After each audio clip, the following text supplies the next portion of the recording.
Doctor Chinnamail Anji Reddy గారు ఉమ్మడి కరీంనగర్, ఆదిలాబాద్, మెదక్, నిజామాబాద్ పట్టభద్రుల బీజేపీ ఎమ్మెల్సీ అభ్యర్థిగా మీ మద్దతు కోరుతున్నారు. ఒక వ్యక్తి తప్పు చేయకపోతే అతన్ని ప్రభుత్వం మారితే అరెస్ట్ చేస్తే అది ప్రతీకార రాజకీయం అవుతుంది. తప్పు చేసిన వారు, నేరం చేసిన వారిని కూడా వదిలేస్తే అది ఏ రాజకీయం అవుతుంది? అది కుముక్కు రాజకీయం అవుతుంది. అది లోపాయక రాజకీయం అవుతుంది. అందువల్ల ప్రభుత్వాలు మారినప్పుడు నేరాలు చేసిన వాళ్ళకి ఏమీ కాకూడదు. అది రాజకీయ కక్ష అవుతుంది, ప్రతీకారం అవుతుంటే ఇక దేశంలో నేరాలకు అంతే ఉండదు కదా. రాజకీయాలు నేరమయమయ్యాయి. అందువల్ల ఇక్కడ ఇది ప్రతీకారమా, రాజకీయ కక్షయా కాదా, చట్టబద్ధమైన చర్యయా, ఇది రెడ్ బుక్ రాజ్యాంగమా, అంబేద్కర్ రాజ్యాంగం అని తేలాలి అంటే వల్లభనేని వంశీ అనే వ్యక్తి తప్పు చేశాడా లేదా అది తేలాలి కదా. సో తప్పు చేసి ఉంటే ప్రభుత్వం మారింది, రాజకీయ పార్టీ మారింది కనుక వారిని శిక్షించకూడదు అని ఎలా కంక్లూడ్ చేయగలం? అందువల్ల క్రైటీరియా తప్పు చేస్తారా లేదా అన్నది తప్ప ప్రతిదాన్ని ఈ ప్రభుత్వంలో ఏ చర్య తీసుకున్నా దాన్ని ప్రతీకార చర్య అని మనం వ్యతిరేకించలేం. ఈ ప్రభుత్వంలో ఏ చర్య తీసుకున్నా కూడా అది సరైన చర్య అని సమర్థించలేము.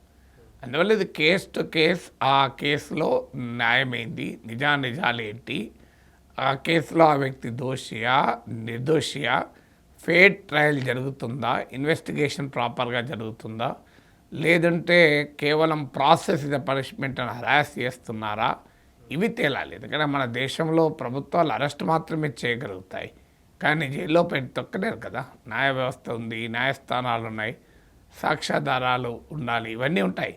అందువల్ల తప్పు చేశారా లేదా వదిలేసి ప్రతీకారమా కాదా అని చర్చించుకుంటే ఇక ఏ ప్రభుత్వం పనిచేయలేదు. అంతకుముందు ప్రభుత్వంలో ఈ జరిగిన ప్రతిదాన్ని ఏమీ అనకూడదు, ఎందుకంటే అది ప్రతీకారం అవుతుంది కదా. అంటే అందువల్ల అది ప్రాతిపదిక కాదు. తప్పు చేస్తే ఖచ్చితంగా శిక్షించాల్సిందే. అది రాజకీయ కక్ష, ప్రతీకార చర్య అంటూ ఉపేక్షించలేం కదా.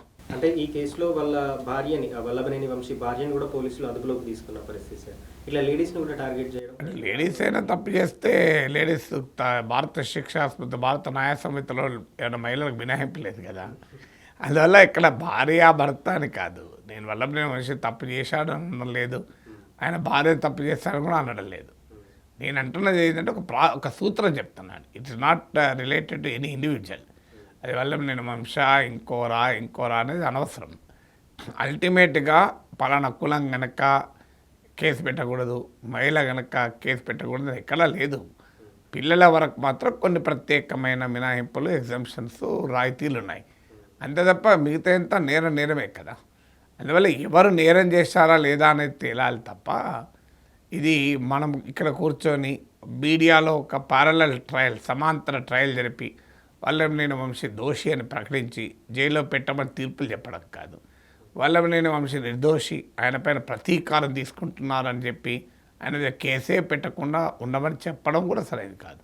అందువల్ల మీరు నేను కాదు తేల్చాల్సింది, యూట్యూబ్ ఛానళ్ళు, టీవీ ఛానల్ కాదు తేల్చాల్సింది, క్రిమినల్ జస్టిస్ సిస్టమ్ తేల్చాలి ఎవరు దోషి ఎవరు దోషి కాదు అని.